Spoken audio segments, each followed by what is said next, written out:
Hey, what's going on, everyone? I'm Tony with rchelp.com, and we kind of got a mess on our hands here. In the last video, we took this thing apart and we cleaned it.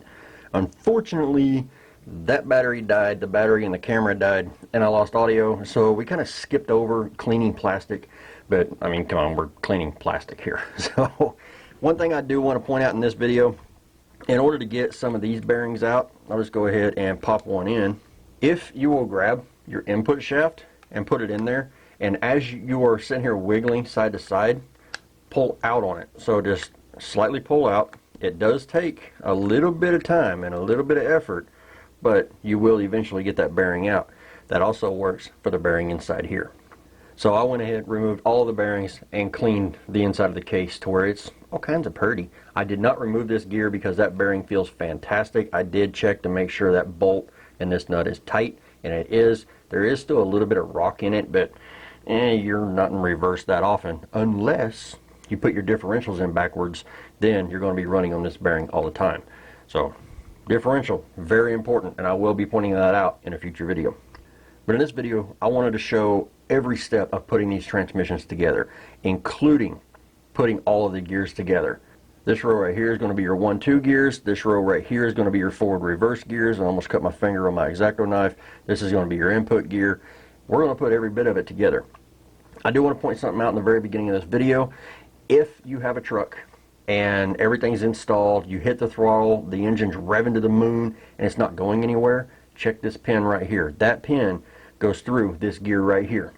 That will go through this shaft right here where this hole is, and these things can just spin. This right here is going to be your reverse gear. This is going to be your forward gear. I do want you to notice there is a drastic difference in size. So if you have your differentials installed backwards, no, it's not going to hurt the transmission. You're just not going to get as much top end out of it. You're going to get a little bit more torque, but you're not going to get as much top end. So check that pin right there. Also, on these two right here, this one's going to be your forward, this is your reverse. You know that because of the blue ring is forward, black ring is reverse. If you look at the paws or the dogs, the reverse is going to be black and the forward is going to be shiny, as they say in the manual or in this little parts breakdown right here. But what you want to do is you want to check these things and make sure that they're coming out nice and easy. Check both of them. If they are not slinging out, for some reason, whatever reason, they are not slinging out, hit them with a little bit of carb cleaner, maybe some IPA or whatever. Get them cleaned out to where they are nice and free. Because if these aren't slinging out, it's not going to engage this right here, which is not going to put power through this shaft, which goes to these shafts, which go to the differentials, which go to the tires. So you want to make sure everything is nice and free, including this one right here. This right here is what's going to engage second gear. And in the video where I tore all this apart, you actually saw me pull out this grub screw, pull out the spring, pull out the little bearing that's in there, little ball bearing, and showed you just how free this dog or this paw actually is. So you want to make sure this one's nice and free as well as these two.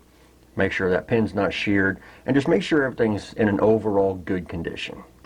So without further ado, let's go ahead and start throwing all this stuff together. I am going to set the transmission cases off to the side here, and we're going to get to putting everything together.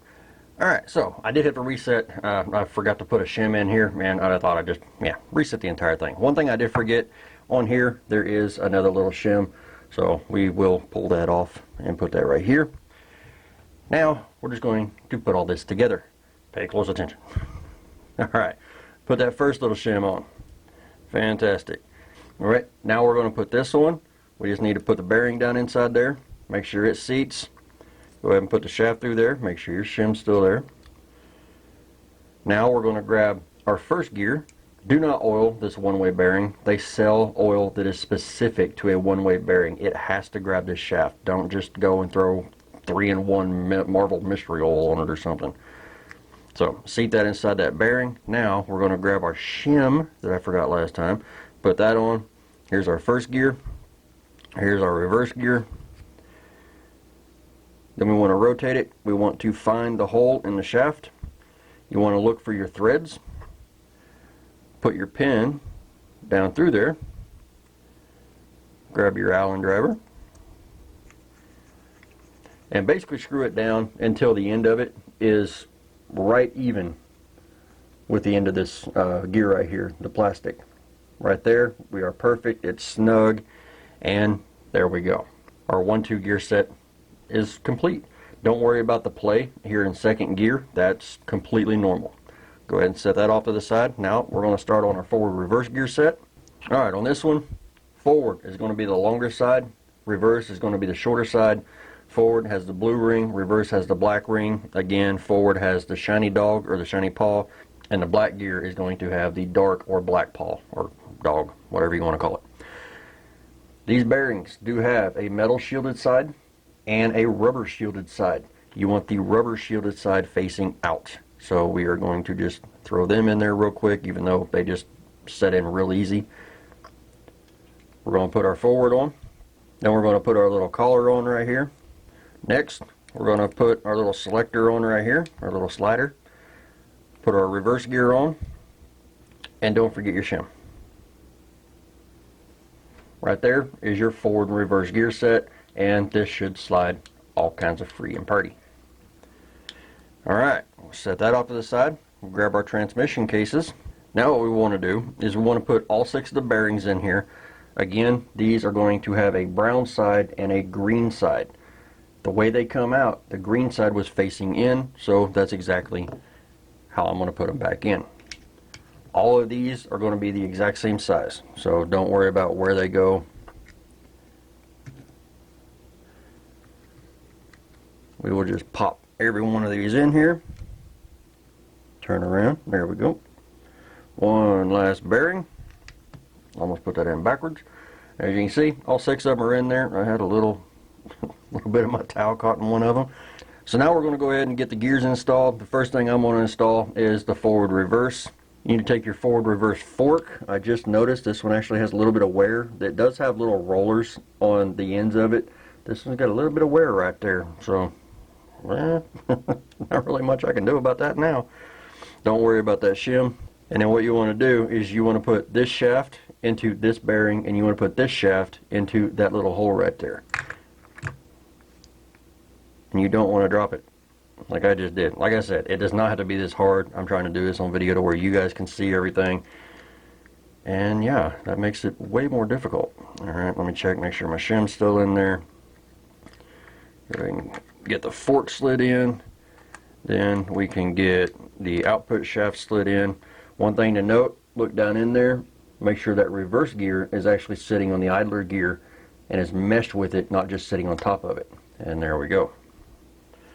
Go ahead and put our little shim back on there.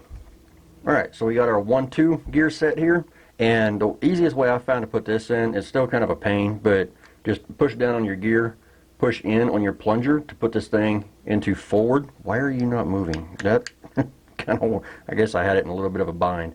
But you want to push on it and put it into forward, and then this you can just kind of wiggle in there, get your shaft lined up with a bearing. Like I said, easier said than done sometimes. And there you go, your 1-2's in there.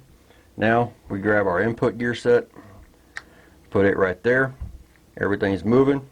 Beautiful, fantastic, awesome.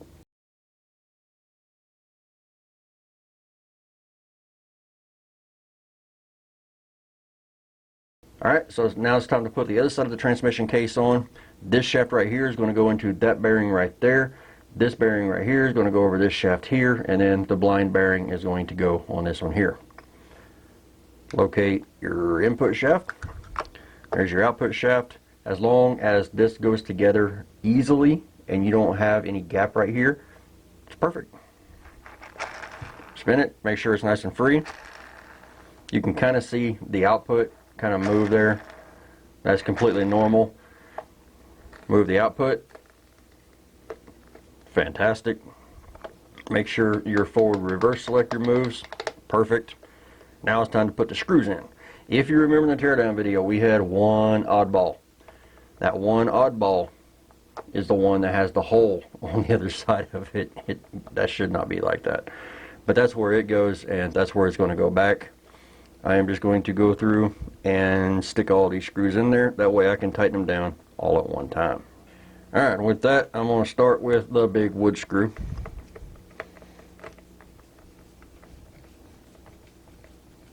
I feel like that case is going to break with this screw. And just snug it. Then I'm going to come down here, Trying to get even pressure all the way around. Not really important on this one, but it's a good practice to have. Then come back up here. We're going to do this one. Snug. Then we're going to put the one that fell out back in. Go ahead, tighten it down. Then we're going to come over to this one. Whenever you're doing head bolts on engines, that's when the cross pattern is very helpful. Then we're going to come over to this one.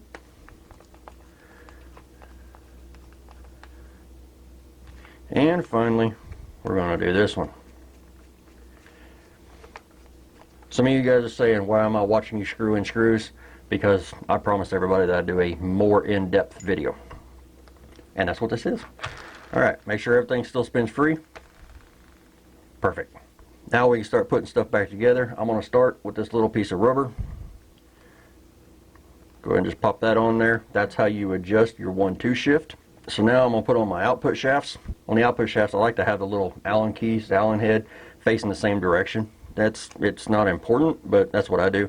Look for your threads. That way you're not trying to create new threads in the other side. Grab your Allen driver. Nope. Grab your other Allen driver. And you just want to snug these. That plastic is going to hold this grub screw. Alright, they're snug, and I'm going to back it off just a hair. Again, make sure it spins free. Make sure you have a little bit of in and out. It should not have much, but it should have a little bit.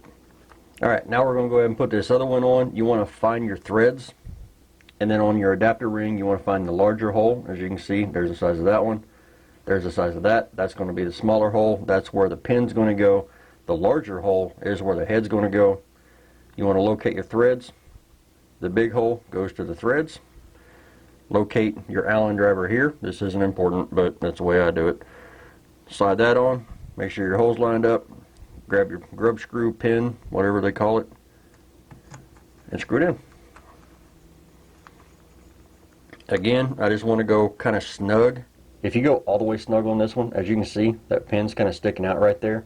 That will not allow the brake disc to go on. So what you want to do, back it off until you're just flush. And then check this side here as well. Perfect. Alright, now it's time to install the brake. So you want to take your actuator arm, go ahead and stick it down in there. Don't let it fall like that. Go ahead and stick your little plunger pin, I don't know what they call that thing. Put your brake disc on. Just barely, because you want all the room you can get back here. Trust me. Find the one that has the dot. I am going to flip it around. So instead of having this side riding on the brake disc, I'm going to have this side. It's just good practice to flip them around. Again, if you guys want to see me sand these down, post in the comments below and let me know if you want me to sand those. So now we're going to take our other one. As you can see, this is the side that was used. I am going to use the other side. We're going to take one bolt, put it in here, put the bolt all the way through, and then put it through this one. And then just finger tight into the hole. Grab your other bolt, put it through here, put it through here.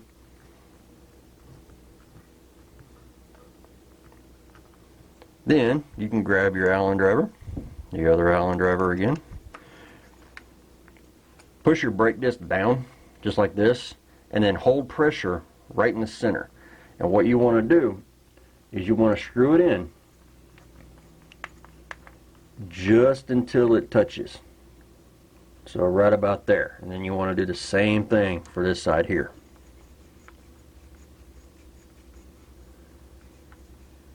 Just until it touches. You should still have, I mean, just ever so slightly a little bit of play in there. And what that's going to do, that's going to keep this brake from having to move very far before it actuates. But you're still going to have this much play in it that's going to allow this to go ahead and free spin. But free spin, a little bit of brake, I mean, yeah, that's exactly how you want your brake, and that's how fast you can set it up. I do notice that this outer pad, that's what you want to call it, does have a little curvature, and that's weird. So that should come out with multiple brake usage. Since we are on this side, I'm going to go ahead and put this little rubber piece on there. Then we're going to pull it out into reverse. Hold it, grab this, don't forget your little lock washer, and we're just going to stick that on. I'm not using thread lock because I want to see if that lock washer will actually hold it, which it has since it was new, so it should hold it. Go ahead and tighten that down real good. Alright, so let's get started on the slipper clutch. If you guys want me to sand these, guys, post down in the comments. Let me know that you want to see these sanded. If not, hey, whatever. So we're going to grab our first one. These two here are exactly the same, so it does not matter which way they go. We're going to slide this one on. Get on there. Then we're going to grab this. I am going to use the original side because it was doing no slipping. It was locked all the way down. You want to align that notch with that pin. Put it on there just like that. Now we've got our spur gear. I am going to slide the bearing on first. The spur gear, make sure all your pads are in here. Put that on. Now comes the fun part, and this is the hardest part to do on video so that you guys can see. What I'm going to do is I'm just going to set that down on there, kind of get it a little centered. That is not even close to centered. You guys can't hardly even see that because of the glare. I need new lights, guys. Then I'm just going to take that pin and kind of locate where it's at. And there we go. So that actually went on way easier than I thought it was going to. Put your spring on. Put your nut on there. And I am kind of torquing this gear over like this to hold it while I tighten this down. I'm just going to use a pair of pliers and I'm going to tighten this all the way down. That right there is exactly how it was. You guys saw that in the disassembly video. What I am going to do is hold it like that. There's half. Go back. There's one full turn out. So this should slip now. And once we get the truck running, if we get the truck running, there's some more problems with this thing. Oh my. That's all there is to putting together a T-Maxx transmission. Just that fast. The brake adjusted, ready to go. That still spins free. It is kind of rubbing on the brake a little bit. So while we're here, let's just make sure. Okay, this side is just a hair bit too tight, but I can go a little bit tighter on this side. So we're going to just go down a little bit, back that off a little bit, and there we go. Perfect. So guys, that's all there is to completely building a T-Maxx classic transmission, including putting all of the gear sets together inside it. Don't let this thing intimidate you guys. If you have any questions, comments, or suggestions, put them down in the comment section below, or better yet, click on our link in the description and come on over to the forum and post up there. You will get help a lot faster because I'm busy, and YouTube doesn't always send me notifications that you guys are commenting, and it's starting to get kind of annoying. So guys, come on over to the forum, post up, let me know what your questions are, let me know if you have one of these, and let me know what you think about it. If you did enjoy this video, don't forget, give it a thumbs up. If you're not subscribed, click that subscribe button below. Go ahead and ring that bell so you get notifications, which hopefully they're more often than I get notifications that you guys are commenting. If you guys do want to help out, those links are in the description. It's not required, but if you do, I greatly appreciate it. As always, I want to thank you guys for watching. See you guys in the next video.